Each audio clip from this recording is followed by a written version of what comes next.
Hey, so we got 2 new subscribers in a week! Wow, that's the most that we've had in years on this channel. Wow. So I would like to welcome Celeste Banks, I hope I got your name pronounced right, who's got actually a pretty good singer on her own channel, and Zombie at Play, which is weird because zombies don't play, they just walk around eating people. Either way, that's great! Let's celebrate! I have no idea what we're gonna do in this video. I'm still working on the special effects and building stuff for the next Think video, so let's just answer a question. We don't have any questions for Hugh Jenks. Ready? But we got one from somebody called Chris Whitesell. I hope I've got your name pronounced right. So, what application are you using for the stream effects? I could simply really just type that out to tell you, but I'll show you with a video. So here we go. Hey, okay, here we go. All right, so I shouldn't really even have to do this for 2 reasons. First, you should already know this step, and second, I could just open up the last Finkman Inc. episode and show you exactly what I did. But then I wouldn't have an excuse to wear my full-out uniform, so yeah, that's what we're doing today. So this first step, if you're lazy, all you really have to do is hold your wand as still as possible, alright? Yeah, you can talk and everything, but unless you want to do a whole lot of work, try not to move your wand around. Me, I like to make it look like the wand has a bit of kick to it. So I go like this, but if you're animating, it's a bit of a hassle. Looks great though. Fire, give it a little kick, and just a flare at the end. But that's me. Everybody's different. Everybody's different. So once you got your footage in, import it into your editing suite. I use Adobe Premiere. And to answer your question really simple, it's a lightning effect. Premiere has had that lightning effect since 6.5, and as far as I know, they put it in all their ones ever since. If, on the other hand, you're using something like Windows Movie Maker Media thingy, you'll probably have to find another program. Good luck with that! Good luck with Windows Movie Media bloody Maker stuff. Okay, so technically I already did the close-up on this already first, so I've already done the effects, but for the wide shot, I'll just edit this together so you can't tell unless you're actually paying attention to the details. So bear with me in my defective mouse. So I've already copied the footage over here to play with again. So here I am. Here's the footage that we just shot in step 1 that you should have already known how to shoot footage. So let's start off by dropping a black mat over on top wherever we want a Proton stream. There's a reason why why I'm using a black mat. A black mat is basically just a completely black picture. You can use Windows Paint to make one if you like that program.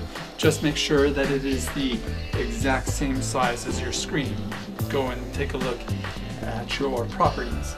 So here's my black mat. I've dragged my black mat to where I want my Proton stream. And then we're going to make this black mat translucent. So let's go into our key effects. We'll throw a chroma key on this. Wherever my chroma keys are, chroma key. And we will set the effects so that it is set the effects, and we will select black as a transparent one, and we want it completely transparent. Yay! So we've just said that we're going to be putting our lightning effect up on top of here instead of on our main footage. Alright, we're going to go into the rendering menu. There's our lightning effect. Drag and drop. Voila, we got a lightning bolt. Now let's make that look like a Proton stream. The attributes. So you can notice how it's all crackly. That's because it's got a whole lot of segments in it. Right now that's set at 11 segments, or 11 pieces. If you lower that down, that'll smoothen it out. So let's bring it down to 3 or 4. That'll be very smooth, or smoother. And it's also got all of this branching, and we only want one stream instead of like lightning bolt 4-key thingies. So let's turn off the branching and the rebranching. We'll bring that down to 0 for both of those. Now it's a nice single thin stream. So what we're gonna do there is we're gonna find the width,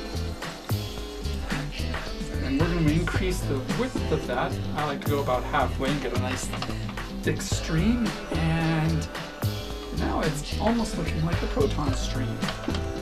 So, one other thing that I like to do, if you remember to constantly save, if you were to play this, it would be very wild. So what I do is I like to decrease the speed and increase the stability. So that'll slow it down and make it just a little nicer. After you've got that, we'll go through and change the color. Now you can mess around and make the inside color purple and the outside color white or whatever. Let's just do this quick. So we're going to go from blue.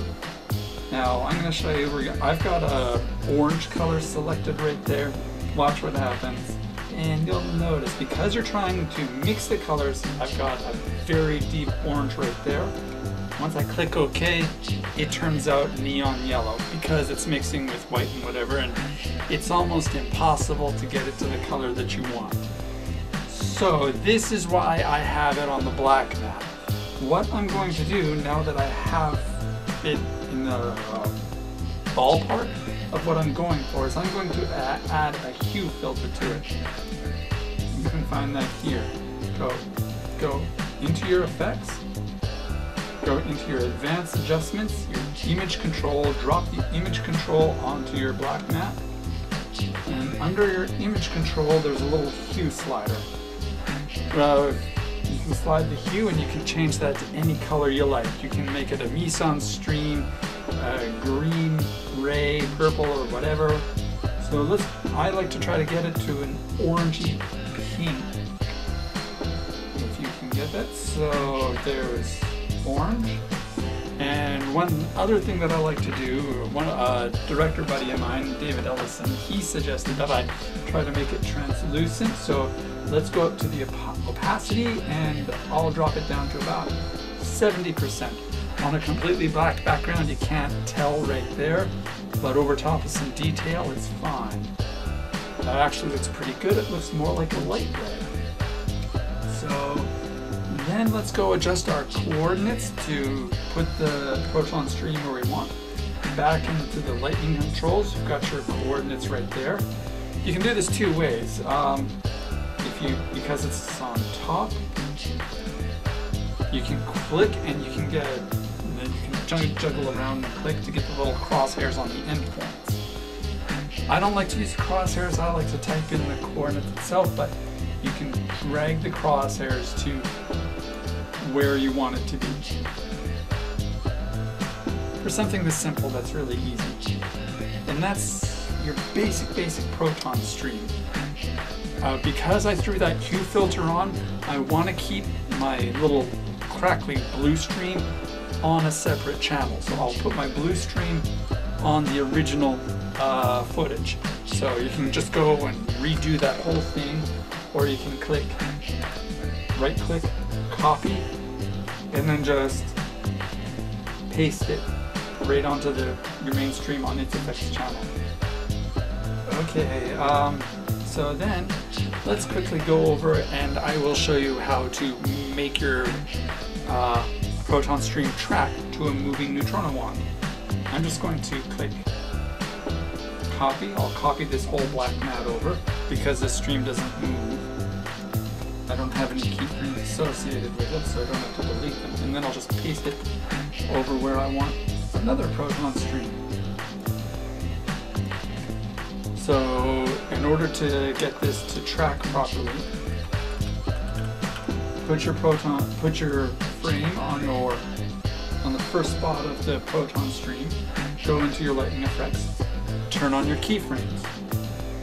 With your keyframes turned on, just go through it every few seconds to where you've moved, and then adjust the coordinates of your proton stream to match where you want it to be.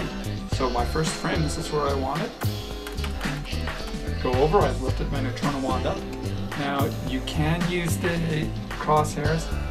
I myself just prefer to change the coordinates over here. That's my preference. I like working with the numbers. If my mouse isn't so defective. There, and just drag it up. I'm not going to get it perfect because this is just a demo. Going to go forward in time a bit more. Change the coordinates. There's one other thing that I like to do. In the movies, they had pyrotechnics on the end of their wands that would shoot out a little bit of sparks. I don't want to melt my plastic parts on my neutrino wand, so what I've done is I've gone to the dollar store, picked up a sparkler, and filmed it against the black background. So let's bring that in.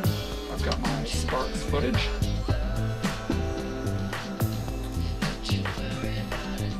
Just find the section of the footage that you want. Here's my sparks. I'm going to throw a Luma key on that. Going to the key and effects.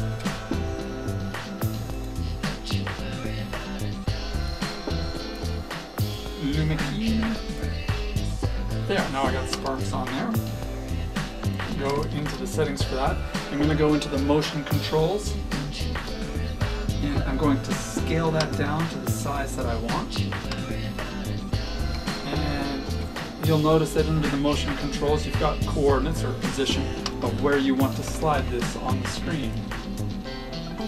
So you can put it anywhere, or you can just click on it and it will show you the screen of your recorded footage, and you can just slide it over to the tip of the neutrino wand. If you don't like the direction that your sparks are going in, you can adjust the rotation. Adjust these coordinates a little bit, and you can even adjust the opacity to make these semi-translucent if you want. And if your neutrino wand is moving, turn on your keyframes, and just like adjusting the Proton stream, adjust your coordinates all the way through. And that is basically it. I hope I've answered your question, Chris. Congratulations, you're the first person that I have answered a real question to. Feel honored! Invader Zim reference. And this concludes our special 2 new subscriber video. So now that we've done this, I don't want to see any more new subscribers on this channel at all. If you subscribe to this channel, I swear I will pretend to hate your guts. And I mean it. I might actually get angry, or pretend angry, or whatever. No more new subscribers on this channel. I'm setting my foot down from this point on. The line is drawn here, this far, no further. Jean-Luc Picard, Star Trek First Contact. Man, I am such a geek. Good thing geeks are in fashion. That's it for the video. I hope you guys enjoyed it. Thank you. Bye.